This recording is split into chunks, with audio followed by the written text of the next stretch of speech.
अस्सलाम वालेकुम नाज़रीन, आप देख रहे हैं पाकिस्तान आज रात और मैं हूं शहजाद इकबाल। नाज़रीन, कल सुप्रीम कोर्ट ने एक बड़ा अहम फैसला किया था। 28 लेजिस्लेटर्स जिनका ताल्लुक नेशनल असेंबली, सेनेट और प्रोविंशियल असेंबली से है, उनको सस्पेंड कर दिया था और कहा था कि जब तक 20वीं तरमीम मंजूर नहीं हो जाती, ये जो मेंबर्स हैं पार्लियामेंट के, ये सस्पेंडेड ही रहेंगे। बड़ी अहम बात यह है कि कंसल्टेशन हो रही है बिटवीन नून लीग और Pakistan Peoples Party. Leader of the opposition भी उस कंसल्टेशन का, उस डिस्कशन का हिस्सा है और हुकूमत की तरफ से भी खुर्शीद शाह और कुछ और लोग मौजूद हैं। लेकिन अभी तक डेडलॉक बरकरार है। अब से कुछ देर पहले खुर्शीद शाह साहब ने यह कहा था कि कल मुज़ाकरात जो है वो दोबारा शुरू होंगे। दो बड़ी अहम इसमें चीज़ें हैं, क्योंकि जो 20वीं तरमीम थी उसमें कुछ चेंजेस जो है रेकमेंड की थी नून लीग ने, जिसमें एक तो इलेक्शन कमीशन की फॉर्मेशन है, जो कि उनके मुताबिक एक आज़ाद इलेक्शन कमीशन होना चाहिए, उसमें कुछ और भी उनकी शराइत है। और इसके अलावा जो केयर टेकर सेटअप होगा, जो निगरान सेटअप होगा, वो इम्पार्शल यानी कि गैर जानिबदार होना चाहिए। इसमें जो मेन नुकता है वो ये है कि जो कंसल्टेशन का वर्ड है कि प्राइम मिनिस्टर और लीडर ऑफ द ऑपोजिशन के दरमियान कंसल्टेशन ना हो, इस पर जो है कंसेंसस हो, यानी कि इत्तेफाक राय से जो है निगरान सेटअप बनना चाहिए। तो यहाँ पर जो सबसे बड़ा डेडलॉक है वो अभी तक कायम है। नाज़रीन, एक बड़ा अहम सवाल जो इस प्रोग्राम में हम रेज़ करना चाहेंगे कि अगर दोनों जमातें जमहूरियत की बात करती हैं, दोनों जमातें अगर जमहूरियत की मजबूती की बात करती हैं और नेक नीयती से काम ले रही हैं, तो फिर इसमें इतना देर क्यों लग रही है? कंसेंसस से अगर निगरान सेटअप आ जाए तो हर पार्टी का फ़ायदा है। ज़रूरी नहीं पीपल्स पार्टी अगर आज हुकूमत में है तो मुमकिन है कल ये अपोजिशन में हो, तो सबका फ़ायदा है और ऐसा लगता है कि जमहूरियत के लिए ये एक मस्बत कदम होगा। तो फिर इसमें इतनी देर क्यों लग रही है? दूसरा, फिर अवाम हमसे ये पूछते हैं कि पूरा नेशनल असेंबली, सेनेट का सेशन और टॉक शोज़ का वक्त निकल जाता है इन तरमीमों में, 20वीं तरमीम, 18वीं तरमीम, लेकिन हमारे मसाइल पर जो है तवज्जो देने के लिए वक्त बहुत कम होता है। अभी हमने देखा था कि जो फ्यूल प्राइसेस में इजाफा हुआ था, उस हवाले से कमेटी बना दी गई है, लेकिन इसके बाद से इस पर कोई डिस्कशन नहीं हुई। आज सुना है नवीद कंवर साहब ने कहा है कि हम मजीद सब्सिडी नहीं दे सकते, लिहाजा प्राइसेस को वापस नीचे लाना नामुमकिन होगा। तमाम इशूज़ पर हम बात करेंगे, लेकिन आज एक बड़ी अहम जो है प्रेस कॉन्फ्रेंस थी तहरीक इंसाफ की जानिब से। कोयटा का जो उनका जलसा था 23 मार्च का, वो उन्होंने डिले कर दिया है और उन्होंने कहा है कि मौसम वहाँ पे कुछ ऐसा है, कुछ अजीब हवाएं चलती हैं, जिसकी वजह से हम कोयटा में अभी जलसा नहीं कर सकते। बलूचिस्तान का इशू बड़ा इंपॉर्टेंट है और लोग मुंतज़र होंगे कि पाकिस्तान तहरीक इंसाफ बलूचिस्तान जाकर क्या करती है। खान साहब ने इस हवाले से भी आज बात की प्रेस कॉन्फ्रेंस में, और इमरान खान साहब पाकिस्तान तहरीक इंसाफ के चेयरमैन, उन्होंने कुछ मजीद भी कहा है इस 20वीं तरमीम के हवाले से। वो आपको सुनाते हैं, इसके बाद गेस्ट का तारुफ कराएंगे। हमारे साथ रहिएगा। पाकिस्तान की तारीख में कभी ऐसी ऑपोजिशन नहीं आई जो तमाशा देख रही है कि यह मुल्क डूब रहा है, और वो जनाब नवाज शरीफ एक तरफ निज़ाम बचा रहे थे, मौलाना फजल रहमान दूसरी तरफ इस्लाम बचा रहे थे, और मुल्क डूब रहा है। मैं आज इसका जिम्मेदार ट्रॉयका, जो पाकिस्तान में ट्रॉयका बनी है, ये तीन लोग इसके जिम्मेदार हैं, आसिफ जरदारी, नवाज शरीफ और मौलाना फजल रहमान। नवाज शरीफ साहब कोट पहन के वकीलों के गए हैं सुप्रीम कोर्ट के अंदर, और उसके बाद जब बाहर से जिधर उनकी दौलत पड़ी है, प्रेशर पड़ा, तो एकदम पीछे हट गए, कोई नामो निशान नहीं। आप उनको नहीं फिक्र कि हमारी फौज से बहुत बड़ी ज्यादती हुई है, भूल गए सब कुछ। जो 20 अभी 20th अमेंडमेंट जो ये पास करने जा रहे हैं, ये सिर्फ और सिर्फ इनको जाती मफादात की परवाह है, कोई फिक्र नहीं है। ये मुल्क आपके सामने डूब रहा था, हम जब शोर मचा रहे थे तो ये PML बार बार कहते थे हम निज़ाम बचा रहे हैं। आज आपको पता चल गया कौन सा निज़ाम बचा रहे थे। रुकावटों के बावजूद, मुश्किलात के बावजूद, जो तरह तरह की मुश्किलात खड़ी की जाती हैं, जरा शहबाज शरीफ साहब से जाके पूछो कितना मुश्किल है इन कंप्यूटरों को भी, इन लैपटॉपों को भी आपके हाथ में पहुंचाना, कितना मुश्किल है।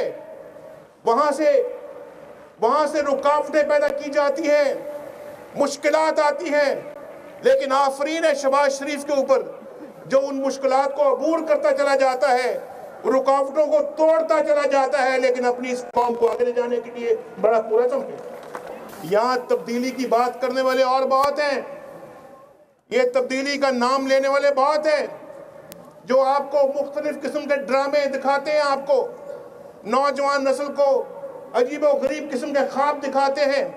असल तब्दीली ये है जो आज करके दिखा रहे हैं। जी नाज़रीन, आपने पहले इमरान खान साहब की गुफ्तगू सुनी और उसके बाद मियां नवाज शरीफ साहब ने आज मुल्तान में जो जलसा किया था उसमें उन्होंने कहा कि तब्दीली के ड्रामे करने वाले तो बहुत हैं, हमारी पॉलिसी पहले भी वही थी और आइंदा भी वही रहेगी। और उन्होंने कहा कि किस मुश्किलात के बावजूद शहबाज शरीफ जो है पंजाब में बड़ा ज़बरदस्त तरीके से काम कर रहे हैं। इसके अलावा इमरान खान साहब का कहना है कि ये जो 20वीं तरमीम है ये नून लीग और पीपल्स पार्टी के बीच में सेटलमेंट है। पहले वो बात करते थे कि हम 2 विकेटें गिराएंगे एक गेंद से, नवाज शरीफ साहब की और आसिफ अली जरदारी साहब की। अब वो कह रहे हैं कि मैं एक गेंद से 3 विकेटें गिराऊंगा, जिसमें उन्होंने मौलाना फजलुर रहमान साहब को भी शामिल कर लिया है। हमारे साथ आज प्रोग्राम में मौजूद है इम्तियाज़ सफदर वड़ाइच साहब, आप मेंबर हैं नेशनल असेंबली के, पाकिस्तान पीपल्स पार्टी साहब का ताल्लुक है। बहुत बहुत शुक्रिया वड़ाइच साहब प्रोग्राम में हमें ज्वाइन करने के लिए। Lieutenant general retired Abdul Qadir Baloch sahab PMLN के मेंबर नेशनल असेंबली, बहुत बहुत शुक्रिया, आपने भी प्रोग्राम में हमें ज्वाइन किया। और लाहौर से हमें ज्वाइन कर रहे हैं जावेद इकबाल साहब, पाकिस्तान तहरीक इंसाफ के मेंबर है, बहुत बहुत शुक्रिया लाहौर से हमें ज्वाइन करने के लिए जावेद इकबाल साहब। प्रोग्राम का आगाज़ मैं आपसे करूँगा वड़ाइच साहब, ये जो 20वीं तरमीम है हमें पता है सुप्रीम कोर्ट ने क्या फ़ैसला लिया है और इस पर जो चेंजेस की बात की है नून लीग में, तो उसमें इतना वक्त क्यों लग रहा है? बड़ी सादा सी बात लगती है, आप भी चाहते हैं एक इंडिपेंडेंट और एक गैर जानिबदार केयरटेकर सेटअप हो, इनकी भी यही ख्वाहिश है, तो फिर इसमें वक्त क्यों लग रहा है? जी, पॉलिटिक्स में सब कुछ होता है। आप देखें कि एक वक्त था कि हम कोलिशन पार्टनर थे और एक वक्त है कि हम एक वी आर इन गवर्नमेंट, वो अपोजिशन में है और अपोजिशन को अपना पॉइंट ऑफ व्यू बताने और मनवाने का पूरा हक होता है। ये उनकी डोमेन है कि वो अपने कार्ड्स कैसे प्ले करते हैं। जहाँ तक हमारा है, हम समझते हैं कि इसमें हम बजाय इसके कि बुलडोज करने की कोशिश करें या अपनी तादाद को ज़ाहिर करने के उसके ज़ोर पे ये करें, हम समझते हैं कि ये एक कॉमन ऑब्जेक्टिव है और हमें तमाम जो स्टेक होल्डर्स हैं, इसमें मुस्लिम लीग नून है या दूसरी जमातें हैं, उनके साथ मशावरत से और डायलॉग के साथ ये इस मसले का हल करना चाहिए ताकि हम इत्तेफाक राय से ये कर सकें। माजरत के साथ बुलडोज तो आप कर ही नहीं सकते ना, 28 मेंबर जो सस्पेंड हो गए उसके बाद 2/3 मेजॉरिटी तो है नहीं। ये तो बात का मसला है ना, क्या कौन किसको वोट देता है, वो तो बात की बात है। लेकिन हमने, आप देखें कि पिछले 4 साल से जितने बड़े इवेंट हुए हैं हमने मुतफिका तौर पर किए हैं, चाहे वो 18वीं तरमीम हो, चाहे वो NFC अवार्ड हो, वो हुकूक बलूचिस्तान हो, या जितने भी बड़े वार और टेरर है, जितने भी बड़े फैसले हैं हुकूमत ने अपोजिशन मुल्क को इत्मीनान में लेकर और उनके साथ मशावरत के साथ किए हैं। और आपने देखा कि वज़ीर आज़म पाकिस्तान भी उन पर जो वोट ऑफ कॉन्फिडेंस जब हुआ तो वो मुतफिका था। तो ये ऐसी पहले अगर आप कहते हैं कि वो वोट ऑफ कॉन्फिडेंस नहीं था, वो जमहूरियत की मजबूती है ना, बात तो वही हो गया ना। नहीं, वोट ऑफ कॉन्फिडेंस भी था। तो मैं आपको बताता चलूँ कि ये पहली बार है कि अब हुकूमत अपोजिशन की जमातों को साथ लेके चल रही है और ये पहला मौका है कि opposition point of no return पे नहीं जा रही। हम आपस में डायलॉग कर रहे हैं और दोनों तरफ से जो हमारे सीनियर लोग हैं वो बैठे हैं और उसका कोई वे आउट निकाल लेंगे। इसमें मेरा ईमान है और मेरा यकीन है कि इसका हल जो है वो निकाल लेंगे और हम मुतफिका तौर पर ही ये अमेंडमेंट मंजूर कराएंगे। जब इनका जो एक उन्होंने कहा कि जो तब्दीली आपको लाने की ज़रूरत है वो ये है कि आप जो वर्ड है कंसल्टेशन उसको आप निकाल के कंसेंसस कर दें, मतलब इत्तेफाक राय से करें। और आप भी यही बात करें कि इत्तेफाक राय से होना चाहिए, इसीलिए हम वेट कर रहे हैं, वरना नंबर्स तो शायद हमारे पास पूरे हैं। तो इसमें इतना बड़ा इशू क्या है? क्योंकि कंसल्टेशन का वर्ड लेकर तो काफ़ी दफ़ा हमने देखा है ना कि इसमें झगड़े हुए हैं कि मीनिंगफुल कंसल्टेशन होनी चाहिए, फलानी कंसल्टेशन होनी चाहिए, उसको तब्दील कर दें। फिर इसमें 3-4 इशूज़ हैं। तो मैं समझता हूँ कि जो लोग इस वक्त डायलॉग में हैं, एक दूसरे के साथ मुज़ाकरात हो रहे हैं और इंशाल्लाह हो सकता है इसका यकीनन या हम इनकी मान लेंगे या ये हमारी मान लेंगे, लेकिन नतीजा एक ही होगा कि हम इंशाल्लाह मुतफिका जो है अमेंडमेंट जो है वो करेंगे। कादिर बलोच साहब, डिले क्यों आ रहा है? डेडलॉक कहाँ पर है? यही इशू है या और भी कोई इशू है? चौधरी साहब ने जो कुछ कहा मैं उसको फुली सपोर्ट करता हूँ। कौमी मामलात के ऊपर अभी तक कॉन्सेंसस डेवलप होता रहा है। 7th NFC अवार्ड आया, वहाँ पर भी एग्रीमेंट हमारी हुई। 18th अमेंडमेंट में क्या कुछ नहीं किया गया, वहाँ पर भी 100% एग्रीमेंट थी। और मेरी दुआ यही है कि जिस तरह चौधरी साहब कह रहे हैं, और मुमकिन है अपने, ये बहुत ही अहम आदमी है, मैं इतना अहम नहीं हूँ, पंजाब के प्रेसिडेंट है, तो आई एम श्योर ये हमारे पेशेंस को ज़रा टेस्ट कर रहे हैं थोड़ा सा। इनका ये तरीका है, जजेस को बहाल करना था तो ज़रूरत इन्होंने कहा कि नहीं गुजरांवाला आओ तो फिर हम बहाल करेंगे, ठीक है ना जी। इसी तरह से बाकी जो कार्रवाइयाँ होती रही हैं, तो आई एम श्योर जो कुछ ये कह रहे हैं ये बहुत ही अहम आदमी है। और एग्रीमेंट होगा। और ऐसी कोई बात नहीं है, आज ये गवर्नमेंट में हम अपोजिशन में कॉन्सेंसस से जो केयर टेकर गवर्नमेंट बनेगी, अब शायद कल हमें सूट कर दे तो इसके बाद इनको सूट करेगा। बिल्कुल, कल आप अपोजिशन में हो सकते हैं, हम गवर्नमेंट में हो या कोई और साहब हो, लेकिन पाकिस्तान की सियासत में ऐसा बहुत कम लोग सोचते हैं ना कि 5 साल बाद क्या होगा, 10 साल क्या होगा। अभी ये हुकूमत में है और इनके पास एक अपॉर्चुनिटी है अगर निगरान हुकूमत बनाने की, तो उसमें तो उसका तो फायदा नहीं है ना। बात की कौन सोचता है? पंजाब पीपल्स पार्टी के सदर हैं, 62% पॉपुलेशन के नुमाइंदे हैं। अगर ये बात कर रहे हैं तो माशाल्लाह बहुत अच्छी बात है और उम्मीद करनी चाहिए कि जो कुछ ये कह रहे हैं वो होगा। अगर वो होगा तो मसला किसी बात से तो आप इत्तेफाक करते हैं। 20th अमेंडमेंट हमारी पास होगी। देखें पंजाब में बहुत सारे इलेक्शन, ज़िमनी इलेक्शन हुए हैं, उसमें कुछ पीपल पार्टी जीती है, PML जीती है, PMLQ भी जीती है, लेकिन किसी जगह धांधली का इल्ज़ाम नहीं लगा अभी तक जितने भी इलेक्शन हुए हैं। जो रिज़ल्ट है पंजाब में सिटी गवर्नमेंट है, सिटिंग गवर्नमेंट मुस्लिम लीग नून की है, वो इलेक्शन हारे हैं, कुछ हम हारे हैं, PMLQ भी हारी है, तीनों जमातों ने कुछ हारे हैं कुछ जीते हैं। लेकिन ये इल्ज़ाम किसी जगह नहीं आया कि जनाब इलेक्शन में ये धांधली होगी। इससे मैं समझता हूँ कि ये अच्छे सिग्नल है और हम जमहूरियत को बेहतर तौर पर अच्छे आगे ले जा रहे हैं। इससे पहले हमेशा इल्ज़ामात लगते रहे हैं कि जहां कहीं भी किसी गवर्नमेंट की, किसी पॉलिटिकल पार्टी की गवर्नमेंट थी, हमेशा उनके लोग जीतते थे। और पंजाब गवर्नमेंट वाहिद गवर्नमेंट है, जितने भी पंजाब में इलेक्शन हुए हैं वहां पर मुस्लिम लीग नून हारी है। और ये क्रेडिट जाती है हमारे, क्रेडिट क्यों जाता है? मैं कह रहा हूं कि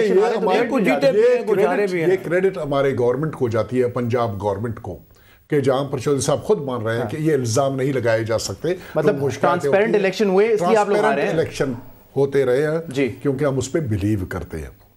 अच्छी बात है, नहीं तो ट्रांसपेरेंट इलेक्शन हुए उसमें रिजल्ट ही आया ना। ऐसा तो नहीं है कि आपके साथ धांधली हुए आप इलेक्शन। नहीं, हम तो ये हमारे लिए क्रेडिट की बात है कि हम हारे हैं क्योंकि पब्लिक ने, अगर मैंने वोट नहीं दिया तो नहीं दिया। ठीक है, जावेद इकबाल साहब को भी हम पॉइंट ऑफ व्यू लेते हैं। जावेद इकबाल साहब, मैंने आपको एक शॉर्ट भी सुनाया आज जो प्रेस कॉन्फ्रेंस की है पाकिस्तान तहरीक इंसाफ के चेयरमैन इमरान खान साहब ने। वो कहते हैं कि एक सेटलमेंट हो रही है ये नून लीग और पाकिस्तान पीपल्स पार्टी के दरमियान 20वीं तरमीम के तहत। क्यों ऐसा कहा है उन्होंने? क्या नजर आ रहा है इस वक्त तहरीक इंसाफ को?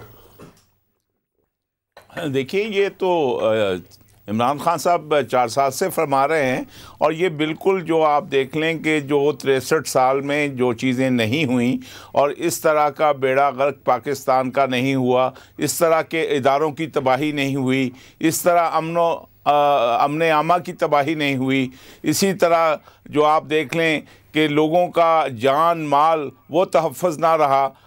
आप डिंगी से लेके आप पंजाब इंस्टीट्यूट ऑफ कार्डियोलॉजी का मामला ले लें या कराची की बदमनी ले लें या आप पख्तून खैरखा में ये जो नूरा कुश्ती है, ये सब एक नज़र आता है कि इनके मुत्तफ़िका फ़ैसले सिर्फ़ कौम को लूटने के और अवाम को जहन्नम में धकेलने के लिए ये मुत्तफ़िक हो गए हैं। और इसमें ये आप देख लें कि अगर ये ना होता तो आज पाकिस्तान का हर बच्चा और पाकिस्तान का डेट जो है, जो कर्ज है, वो 4 सालों में डबल ना होता। तो इनकी ये पॉलिसी जो है वो ये है कि आई scratch your back, you scratch my back. तो ये एक जैसे ऐसा हो जाए कि अली बाबा और 40 चोर का और डाकुओं का अगर कम्बिनेशन हम करके फिर कहें कि हम बचा रहे हैं किश्ती को। देखिए, बात ये है कि अवाम के लिए इन्होंने क्या किया। ना इन्होंने गैस है, ना बिजली है, ना आप दवाइयाँ हैं, ना सेहत है, ना अमन और सलामती है। आप मुझे बताइए कि मुत्तफ़िका अवाम की भलाई के लिए क्यों नहीं होते? ये सिर्फ अपनी भलाई के लिए, अपनी दौलतों को बचाने के लिए, अपने जावेद इकबाल साहब बचाने के लिए क्यों मुत्तफ़िक होते हैं? जावेद इकबाल साहब, जब हम निगरां हुकूमत की बात कर रहे हैं तो ये तो आइन में लिखा हुआ है ना कि कंसल्टेशन होनी चाहिए लीडर ऑफ द ऑपोजिशन और प्राइम मिनिस्टर के दरमियान। तो इसमें नूरा कश्ती वाली बात कहां से आ गई? जो आप दूसरी बात कर रहे हैं करप्शन वगैरह, उस पर तो हम बाद में आएंगे, लेकिन अगर ये आइन में लिखा हुआ है तो इसमें कहां से होगी नूरा कश्ती? नहीं, देखिए, हम ये नहीं कह रहे हैं कि जो आइन के लिए उसमें नूरा, हम ये कह रहे हैं कि इन्होंने जो 18th अमेंडमेंट लाई उसमें इन्होंने इतनी देर के बाद खुद डेमोक्रेसी का बेड़ा किया, गर्क किया, गला घोंट दिया और जो पार्टी हेड्स हैं उनको एक डिक्टेटर बना दिया। अब ये दोनों मिलके अब ये कह रहे हैं कि जी हम मुकमका करके और हमारा ये सिलसिला चलता रहे। हम तो कहते हैं कि जी आज़ाद इलेक्शन कमीशन लाए और आज़ाद निगरान सेटअप लाए। हम कब कहते हैं ये तो, लेकिन जब इन्होंने ये जो ट्रायका है इनका, जिसमें कि खान साहब ने मौलाना फजलुर रहमान, पीपल्स पार्टी और PMLN, किसको नहीं पता कि ये सारे के सारे जो हैं ये मन तुरा हाजी बगोए तू मरा काजी बगो के मिस्ताक जो हैं ये लोगों की जो है उसकी भलाई के लिए मुत्तफिक नहीं होते हैं, उनकी तबाही के लिए। जावेद इकबाल साहब मुझे एक बात बताएं, जावेद इकबाल साहब आपकी पार्टी जो है ऑपोजिशन में है लेकिन वो पार्लियामेंट से इस वक्त बाहर है क्योंकि आप लोगों ने इलेक्शन नहीं लड़ा था, तो किसी किस्म की कंसल्टेशन ऑपोजिशन पार्टीज ने आप लोगों से की है कि क्या निगरान सेटअप होना चाहिए? पाकिस्तान तहरीक इंसाफ इस प्रोसेस का हिस्सा है या नहीं है? देखिए, ये जो अगर इलेक्शन में हिस्सा नहीं लिया था तो आज साफ जाहिर हो गया कि जिस इलेक्टोरल कॉलेज के नियरली 50% वोट जाली हों तो हम हक सच पे थे या ये लोग हक सच पे थे। हमें आप लोग भी ये बताते हैं कि हमने इलेक्शन में हिस्सा लिया या नहीं लिया। अब आप ये देखिए कि इस वक्त जो लाहौर में तहरीक इंसाफ को पजीराई मिली, जो कराची में मिली, और जो इनकी पार्टियों के लोग जो टूट के जिस तरह आ रहे हैं, तो क्या हम एक मेजर पोर्शन और मेजर सेगमेंट जो है कौम का उसको रिप्रेजेंट नहीं कर रहे हैं? लेकिन इन्होंने कोई मैकेनिज्म नहीं बनाना जिसमें जब इनको ज़रूरत पड़ती है उधर अमेरिका के साथ खड़े होने की तो ये ऑल पार्टीज कॉन्फ्रेंस बुला लेते हैं। अब बुलाएं ऑल पार्टीज कॉन्फ्रेंस, चाहे जो लोग अंदर हैं या बाहर हैं, फिर वो सेटअप सबको मंजूर होना चाहिए, सिर्फ इनको नहीं। ठीक है, जो साहब इसका मैं जवाब ले लेता हूं कि इस इशू पर ऑल पार्टीज कॉन्फ्रेंस क्यों नहीं बुलाई जाती? जो लोग पार्लियामेंट से बाहर हैं वो भी प्रोसेस का हिस्सा हो, क्योंकि अक्सर जब हम ये बात करते हैं कि पार्लियामेंट की जिम्मेदारी आप ज्वाइंट सेशन बुला ले तो हमें ये एक्सक्यूज दिया जाता है कि कुछ पार्टीज पार्लियामेंट से बाहर हैं, उनको भी हम प्रोसेस का हिस्सा बनाना चाहते हैं। तो इस वक्त ये क्यों नहीं किया गया? और इंतजामिया की बड़ी एक गलती है, क्योंकि अगर मेंबर्स ऑफ द इलेक्शन को अपनी पोजीशन पे भेज दिया जाता, उनकी जो मुद्दत मुलाजमत है या जो शराइत थी उनको तय कर लिया जाता, तो शायद ये मामला वापस पार्लियामेंट की तरफ नहीं आता। इस पर भी हम बात करेंगे। सफदर वराय, कादिर बलोच साहब और जावेद से एक ब्रेक के बाद आपके सामने हाजिर होते हैं, हमारे साथ रहिएगा।